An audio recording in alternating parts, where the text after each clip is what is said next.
guys, welcome to your online owner orientation. I'm really pretty excited. This is for our Beginner Basics class plus.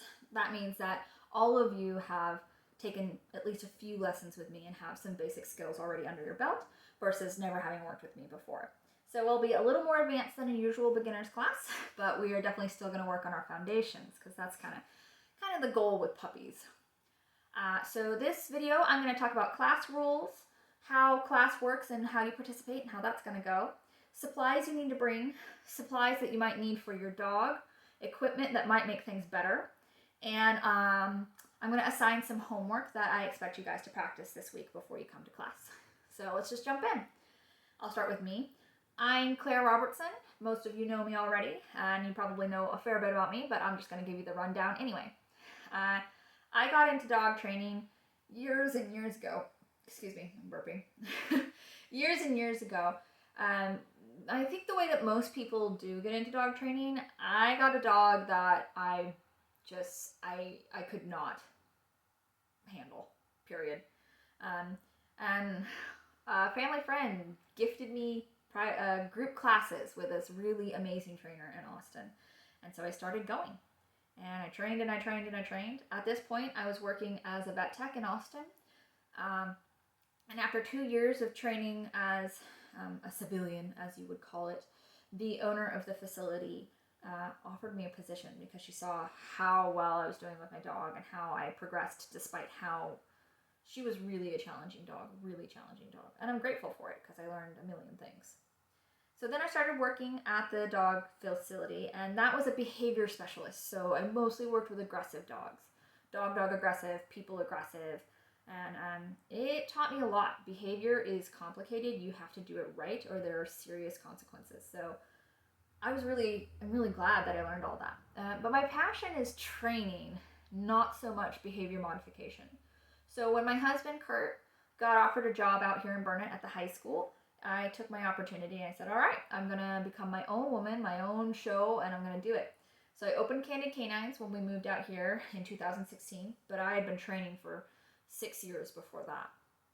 And my philosophy and my goal with Candid Canines is to help dogs and their owners become the best teams that they could possibly become, to have the most humane and respectful and fun relationships that they could. I really want to make the world a better place for owners and dogs together. I really believe that you can do this in a kind way. You don't have to be punitive. So that's kind of my goal with Candid Canines. I am certified out the wazoo. My first certification was through the Council of Certified Professional Dog Trainers, or CPDT, and I had to have 300 teaching hours, teaching humans, before I could even qualify to get certified for that. So I have a lot of teaching under my belt as well.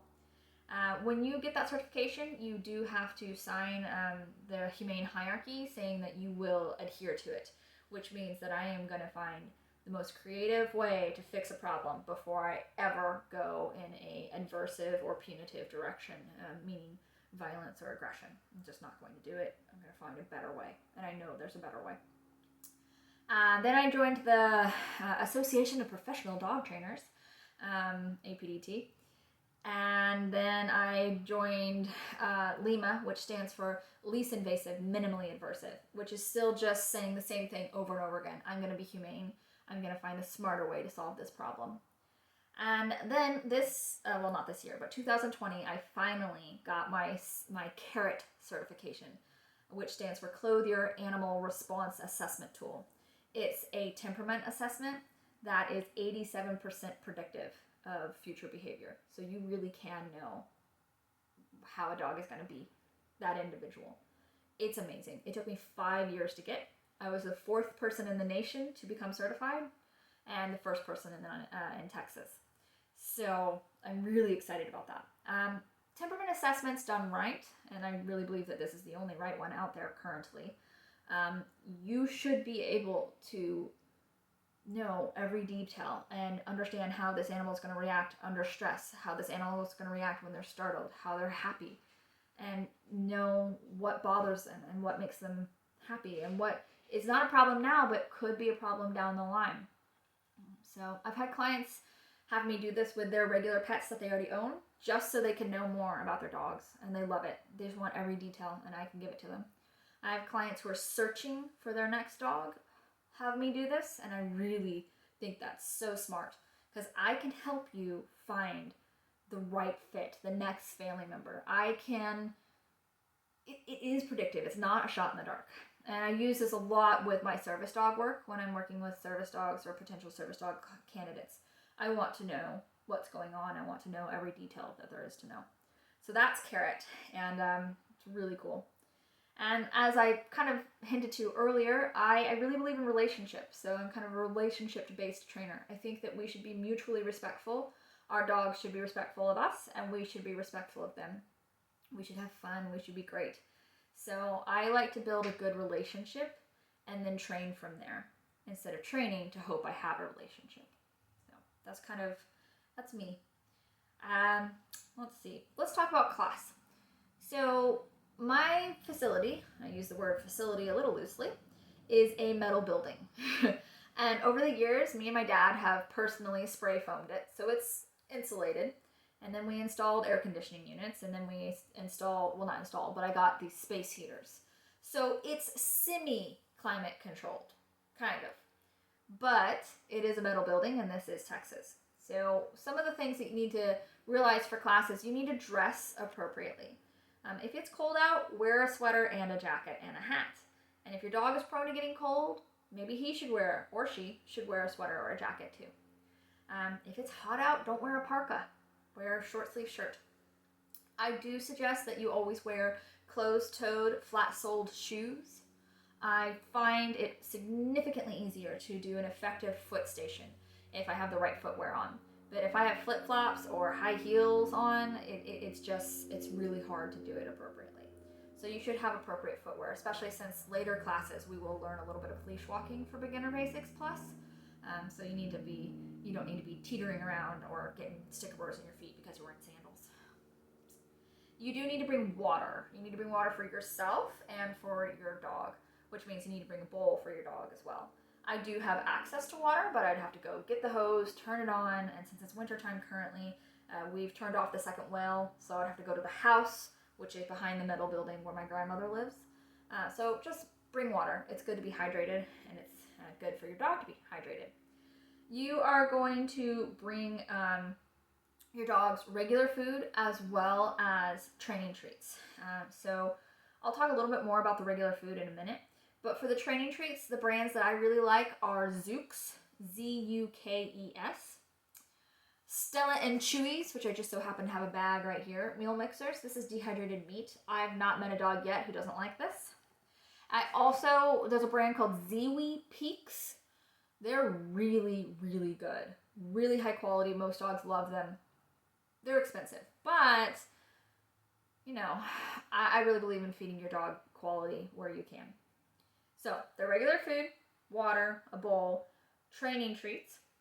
You need to bring them on their regular collar or their body harness. And when I talk about equipment, I'll make some suggestions on what the right option would be for your dogs.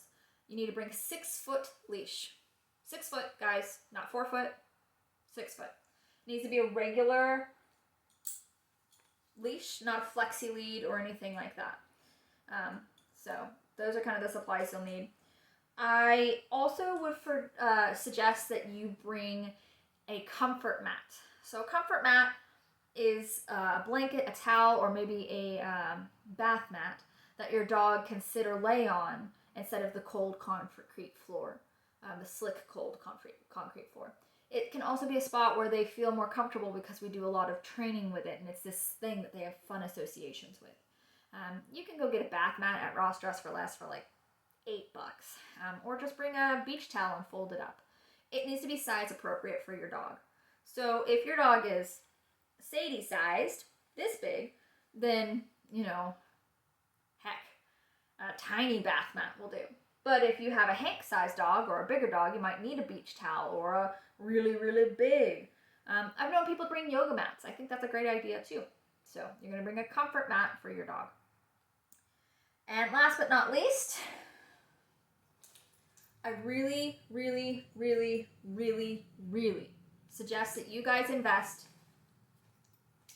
in a training pouch. You've all seen me to wear this. It's a pouch that has a pocket or several pockets. Here's my dog's regular food in a baggie, and then treats in the front. It will make getting to your food and training much more effective, faster. You will be really, really good. So I'm going to send some links for these products, but seriously, training pouch. I'm kind of going to harp on about this one. You need a training pouch. You can also use an old fanny pack. Some of us rocked a fanny pack in the 80s and it was really cool, and you hung on to it because you knew you were going to need it again, and now it can come out. Or you can get a dog training pouch, but a fanny pack is effectively the same thing. Okay, let's talk about class expectations. Most of you have worked with me before, so you already know I teach and then you practice your homework. So there will be homework. I will send out notes as I usually do. I suggest that you bring note-taking supplies for yourself so you can handwrite your notes as well. Studies have proven that if you write things down in your own words, you're more likely to absorb the material. Not to mention, I'm going to put basics in the notes that go home via email versus deep details. So if you need more details, you should write them out for yourself. I'll send the homework. You need to practice. I do have an expectation that you will practice. But if you have a really rough week and you don't get to practice very much at all, that's okay. Still come to class. It is better that you come to class and you say, you know what, Claire, this week was crazy. My car battery died and we only got to practice 2 times. Great, thank you for letting me know. It is better to be a little bit behind, still come to class and catch up, than to feel embarrassed, not come to class, miss another class, and next thing you know, you drop out and you don't get what you were coming for. So I will teach and you guys will learn, ask questions, participate, go home, practice, and then come back and show me how you've advanced the skills. So those are kind of my expectations for the class. The other expectation is that I'm going to start class on time. I don't think it's fair to wait for somebody who's running late. If you're going to run late, text me and let me know so I'm not neurotically going, oh, I don't know if Bob's showing up or not. Oh, should I close the door? I don't know. I'll know that you're coming. I'll keep an ear out for you, but I'm going to start class on time. And if you can't make it to class, you have a doctor's appointment, flat tire, let me know. I really just want to be kept in the loop. But I'm going to start class on time, and I really appreciate if everybody would show up so that they can be in class on time. So those are kind of my expectations. Let's talk about class rules. The first rule is going to be polite spacing. So for dogs, polite spacing is 6 feet per dog. That's their personal bubble. For humans, most humans, especially in North America, it tends to be approximately 2 feet. And you notice when someone, especially a stranger, comes into your personal bubble. You're like, excuse me, why are you standing this close to me? You can create dog fights by letting your dog go into another dog's personal space. It's just rude. And especially since the majority of the dogs in this class are puppies, it's good to teach them now that they need to stay in their own personal bubbles, especially with dogs they don't know. So you're going to maintain polite spacing at all times, 6 feet or more between each individual dog. And there are factors. There's some dogs that you're going to give even extra space to because, oh man, he's looking like he's having a rough time. But never are you going to give less than 6 feet. And it does not matter the size of the dog. It can be a Yorkie. It can be a Mastiff. 6 feet or more, always. If we're having class and I suddenly go 6 feet, 6 feet, or polite spacing, that's what I'm talking about. And I will harp on to you guys about that because as somebody who worked in the behavioral world and with aggressive dogs, this is serious. It's a safety thing. So you're getting out of your car, you're walking up or down the road to go to the bathroom, not you, your dog, or maybe you, I don't know. You need to maintain that 6 feet, whether or not you're actively in class. And then of course, when you're in class, you absolutely keep that 6 feet or more at all times. Okay, great. The next thing is during class, especially when I'm talking and teaching and you're focused on me, your dog needs to be on a foot station. All of you have worked on self-soothing foot station before, but foot station has other factors as well that make it valuable. It's a safety position. You've got your foot on the leash, you've got the leash in your hand. So that means if you're watching me and you're not quite paying attention to your dog, and he's staring at Fido, and Fido's staring at him, and they're about to have a moment, maybe it's play, maybe it's aggression, and they lunge at each other, you've got your body weight and an anchor to make sure that, oh, nope, he only has this much leash, he's not going over there. It's a safety position. It's enforcing polite spacing. It's safety, so if your dog suddenly goes nuts and runs off, he's not going anywhere. And because we've trained self-soothing, we're telling the dogs, bring it down, we're being calm right now. We're not having crazy time. So unless we're actively working on something else, your dog needs to be on foot station. And I will constantly, okay, you need to be on your foot station, don't forget your foot station, until everybody habitually knows that when you're not doing anything else, your dog needs to be on foot station, always. It's a safety thing. We are going to learn something called glance or conditioned emotional response. I suspect the majority of the dogs coming to this class are going to be really excited about seeing other puppies, or maybe even a little overwhelmed. So we're going to take that level of arousal and bring it down. And how we're going to do this is with classical conditioning. So glance is classical conditioning or conditioned emotional response.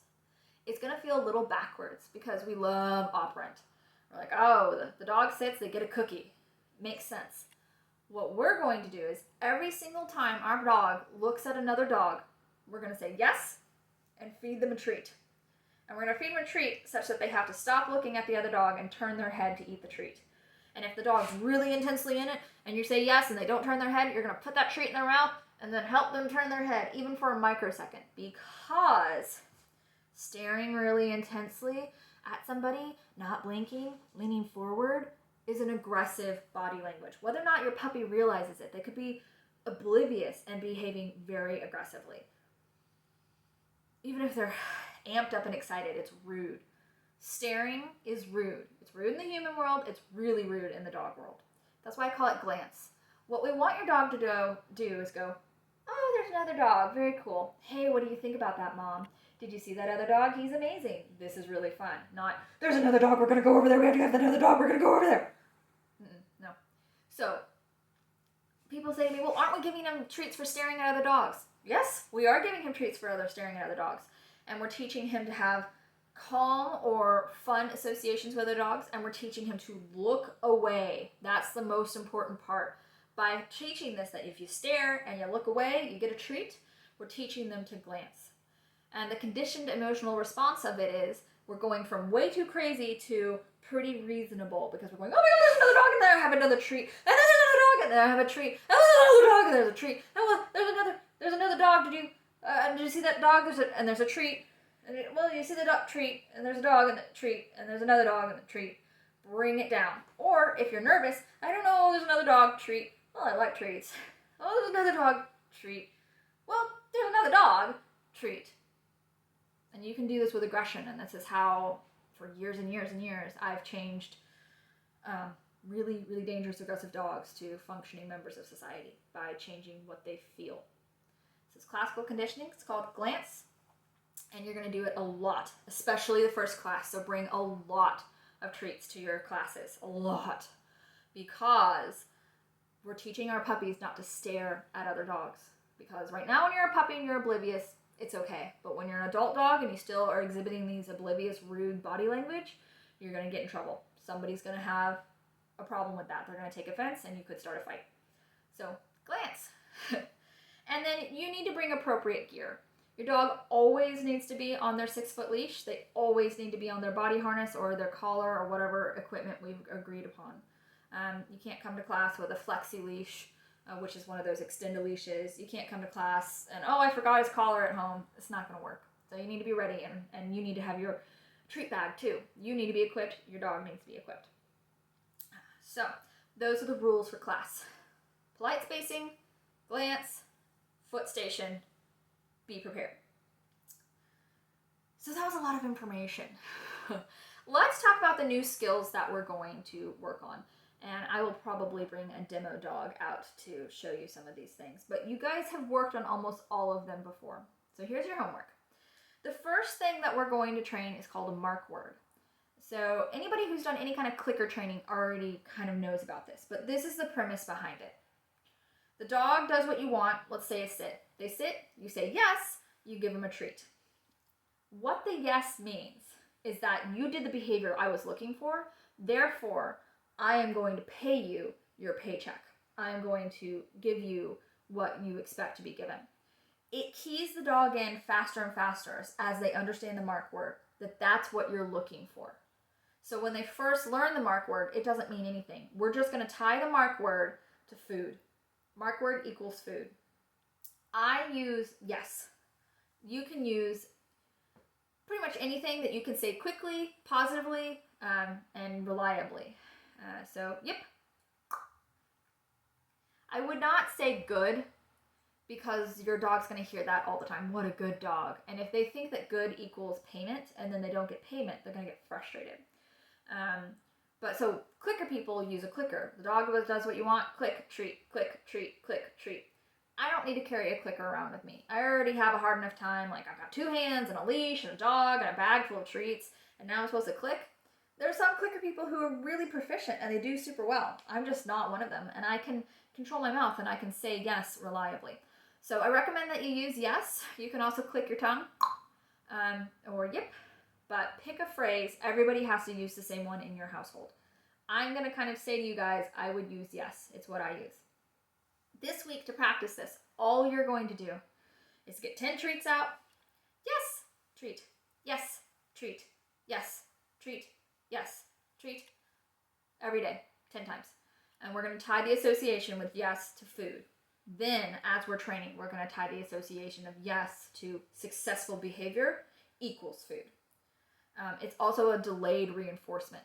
So the way reinforcement works is if your dog sits, you immediately put food in their mouth, and that's when they know that the sit was right. But if you've trained a marker, the dog sits, you mark. They know that the moment they sat was the right thing to do, and then you get the treat out of your bag and you hand them the treat. You don't have to be as fast with the treats if you have a marker, which tells the dog that was the correct answer. So this week, I'd like everybody to work on their mark word and establish with their dog that the mark word means food. So I would genuinely just go, yes, treat, yes, treat, yes, treat. You can practice it in different tones of voice. Yes, yes, yes. I try to be fun about it. I'm not having a drag. I'm happy that my dog is learning. So you're going to learn a mark word and you're going to train a mark word this week. The second thing that you're going to work on is a self-soothing foot station. All of you should already have this, so I'm not going to demo it with my dogs. Step on the leash, hold the leash in your hand, wait for your dog to lay down of his or her own accord. He or she may need a blanket or a soft area to lay down if they're uncomfortable laying on the cold floor. I'm totally fine with that. When he or she lays down, yes, drop a treat. Slowly increase the amount of time between treats. And bare minimum, do this for 30 minutes a day per session. Extended one session, 30 minutes. But personally, the longer you do it, the better. All of you should be to a point where you can do this for more than 30 minutes now. But at least one session a day, 30 minutes. Self-soothing foot station. The last, the other 2 skills that we're going to work on are going to be sits and hand touches. So I'm going to go get my demo dog to show that to you. Ignore the mess.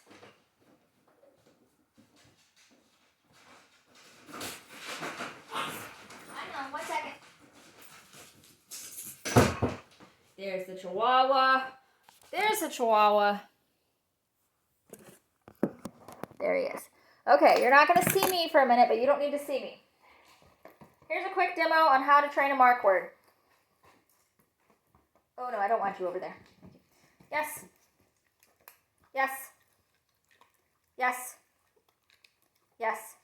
Literally, yes, and treat.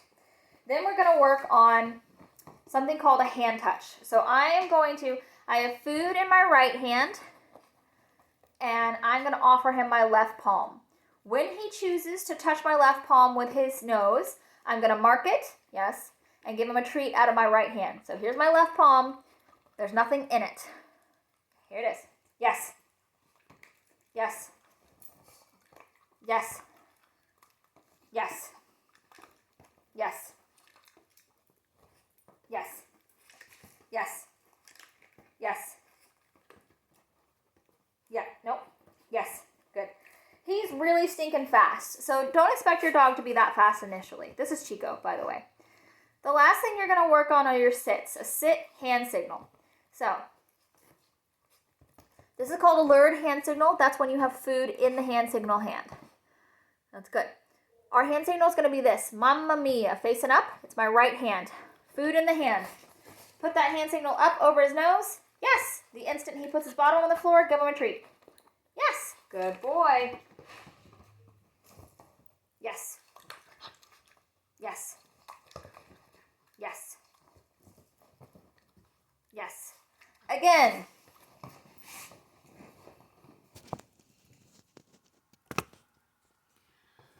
I don't expect your dogs to be as fast as Chico. He's well trained. He knows all these skills already. And he is what we would call highly motivated to do whatever it is that mommy wants. He's a real mommy pleaser. So those are the practical skills you're going to practice. Mark word, hand touch, sit, self-soothing foot station. The last thing that I would like to talk about is, well, there's two things. This is my dog's regular food. For skills that my dog has already established, they train for their regular food. I do not feed my dog in a bowl. I do not put the food down at breakfast and at dinner, and that's that. If you're still crate training your dogs, which most of you probably are, you can do a meal a day in the crate. But the other meal, I